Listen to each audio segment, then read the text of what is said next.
So from the feedback I've gotten from other videos on this channel, it seems like we have a lot of Windows users. Now, unfortunately, a lot of this technology we're working with is very cutting edge, and just the fact of the matter is a lot of cutting edge developers develop on Unix-like environments, meaning things can be a major pain on Windows. So as promised, I'm going to show you how on Windows you can install a window basically running a full Linux operating system called Ubuntu in order for you to do your blockchain development in. So there's two pieces of software you're going to need. First of all, you'll need the Ubuntu operating system itself. You'll want to start that first because it's a couple of gigs, so it takes a while to download. So you just go to ubuntu.com/download. You'll click on Ubuntu Desktop. They have a lot of different versions, but you'll want the desktop version. And then you'll click on Download to start that download. It's not intuitive. There's a little link here that says you can continue to the download. Otherwise, you'll sit here waiting for the download to start, and it won't start. But the download should start. There it goes. But I have already downloaded this ahead of time of the video, so I'm not going to download it again. The second piece of software you need is called VirtualBox. Now go to virtualbox.org to download that. And there's a big button that says download VirtualBox. So you just click that. You'll choose which platform you're on. You're on a Windows host if you've gotten this far in the video. I had these downloaded earlier, so let me just go to them.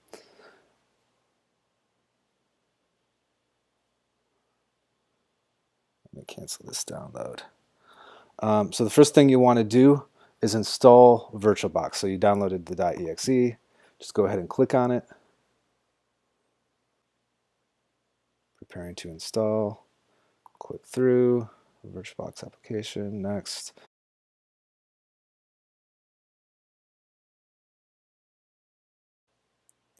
All right, yes, ready to install, install. All right, so this is installing VirtualBox.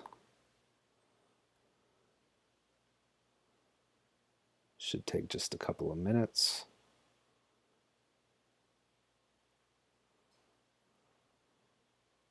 Install.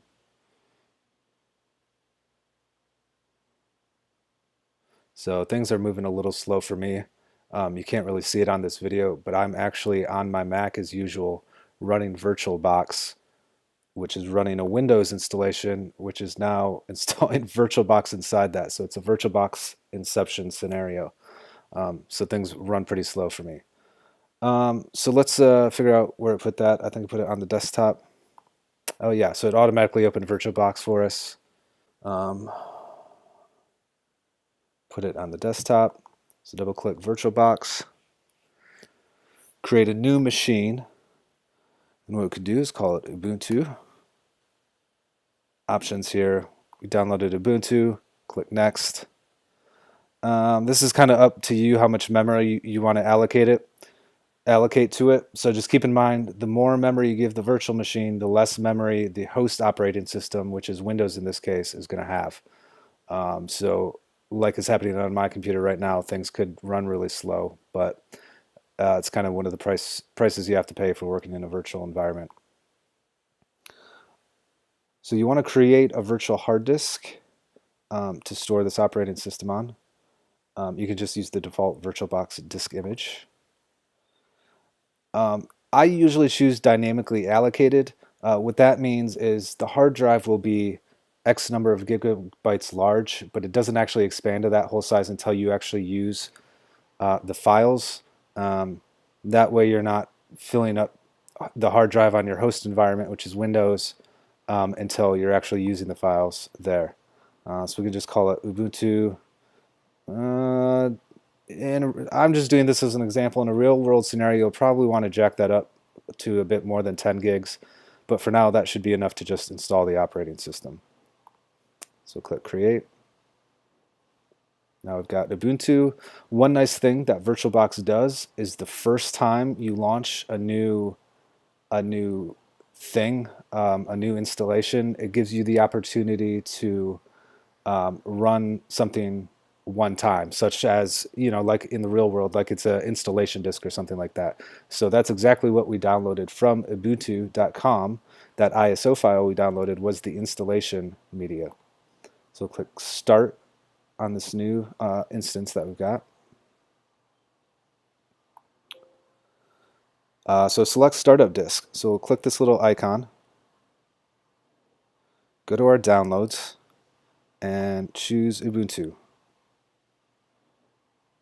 This is the file we just downloaded earlier in the video. Let's start.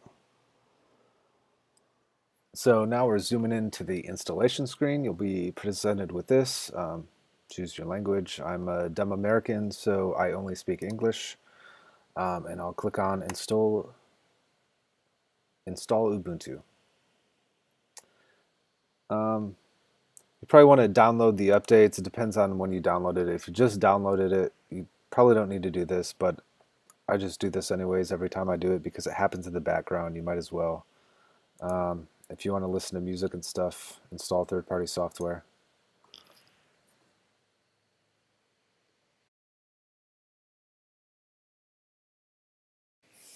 Because this is a virtual machine and we did set up a dedicated virtual hard drive for this, you can go ahead and choose Erase Disk and install Ubuntu.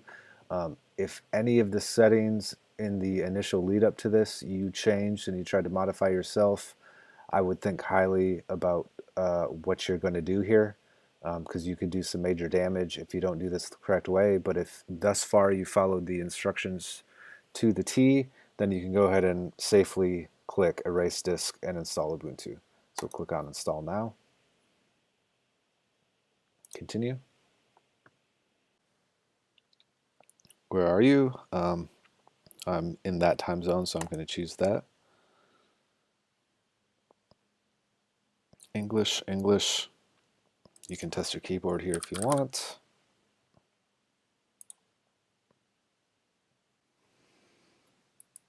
Set up your name and stuff here. I'm going to say to choose a password.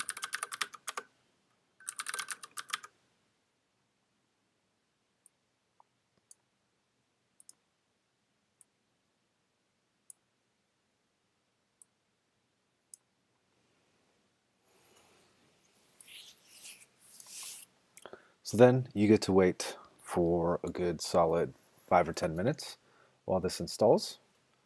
And once this installs, we'll pick up with the video.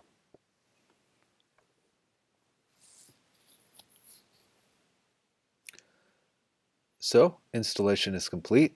Restart computer. That restarts your virtual machine. And you now, okay, and press enter.